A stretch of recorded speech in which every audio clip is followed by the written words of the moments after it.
This how to make narcissists panic when their illusion of power shatters.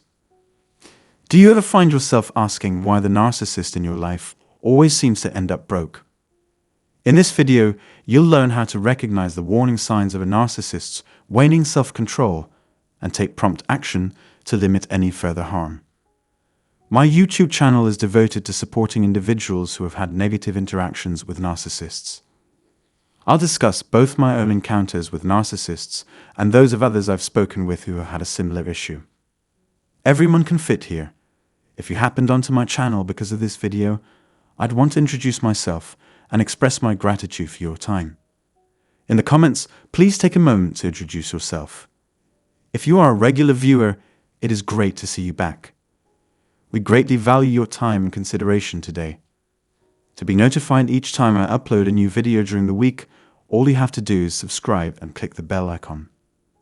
Okay, so let's get going. Narcissists receive a rush from exercising authority, so they'll do whatever it takes to maintain their position of dominance, no matter how much it annoys you. I mean, why? Narcissistic satisfaction, of course. Because satisfying their egotistical desire for admiration drives them. They'll do anything to keep power over you. In this video, I go into detail on narcissistic supply, but the main thing you should remember is that narcissists have a severe lack of self-worth. Self-doubt and an inability to esteem oneself are common results of abuse, neglect, or other adverse childhood events. However, I have read that excessive consumption of alcohol might also trigger this illness. They have a fantastic appearance on the exterior, but they are empty on the inside. As a result, they have trouble relying on others and are always trying to assert their independence. After that, they'll require what we call supply to maintain their way of life. The supply in this scenario is anything that raises their self-esteem. So supply can be money, a large, prestigious job, and all the trappings that feed narcissists' egos, such as living in the right place, marrying the right person, or whatever. But most often, and a lot of the time, supply comes in the form of something darker, deeper, and worse.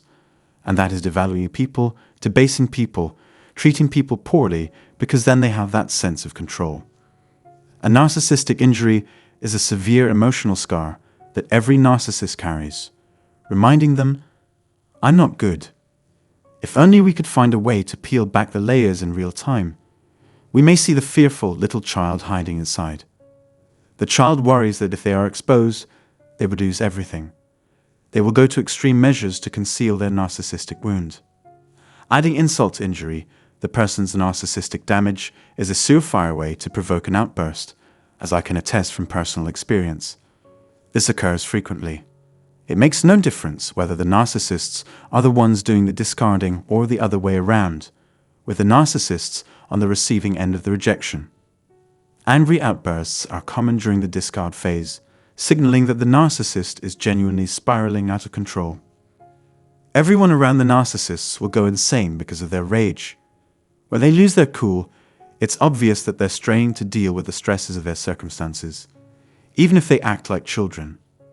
As if you were a 2-year-old having a tantrum to try to dominate your parents. Like a child, you could think like follows. I know that if I fall down and cry loud enough, my parents will give in and buy me whatever it is that I want. That is, without a doubt, typical of narcissists. It's an exact match in every respect. The justifications are practically the same. Kids learn that they can get what they want in the future by crying harder and for longer if their parents give in to their tantrums when they are 2. This is a case in which the same thing occurs. Because of this, if the narcissist has an outburst of wrath, it may be a sign that they are going to completely lose it. The narcissist may now show their true colors by trying to make you feel less valuable than you are. If the narcissist thinks you deserve to be called labels like awful mom or deadbeat dad, they will start calling you those things. Remember that the narcissist's superior perception is what made the love bombing possible in the first place. If you and the narcissist have been in a long-term intimate relationship, such as husband and wife, the narcissist will know just where to exploit your vulnerabilities. Just like your own kids, that's right. They may say something like, now you see why I'm taking the children from your care. That was the final time you will ever see them. You'll have to resort to begging, because I won't be paying you alimony. Put another way, you'll get a snap card. It's the kind of thing that comes to mind when you think about narcissists trying to regain power. Also, please share your experiences with narcissistic raving and the realization that it was an attempt to gain power over you. Irrational people often try to love bomb their partners by saying things like, "I can't live without you," or "I'm going to take all of these things from you. Don't behave in such a manner. What exactly is the big deal that you want to make of this? What a very absurd circumstance." We owe it to each other at the minimum to communicate. Our conversation has gone off without a hitch. I'm curious as to what prompted you to consider using that peculiar app to coordinate childcare. How challenging, just plain ridiculous. This is really unnecessary. So they recall a moment where they might have tried to charm you with their character. They go back to doing the things that got them into trouble in the first place. Let's stop engaging in narcissistic bargaining and get down to business. Join this group if you've been hurt by a narcissist and feel like you need a place to vent and connect with people who understand. Your presence here provides all the information I require. Feel free to share your opinions here. Subscribe by clicking the button and selecting the box if your hands are ready. Having you here means a great deal to me. I hope you like your stay. You've stumbled onto a fantastic opportunity to start negotiating for your ideal life. In any event, I'll be back with another video very soon, so stay tuned. Thanks.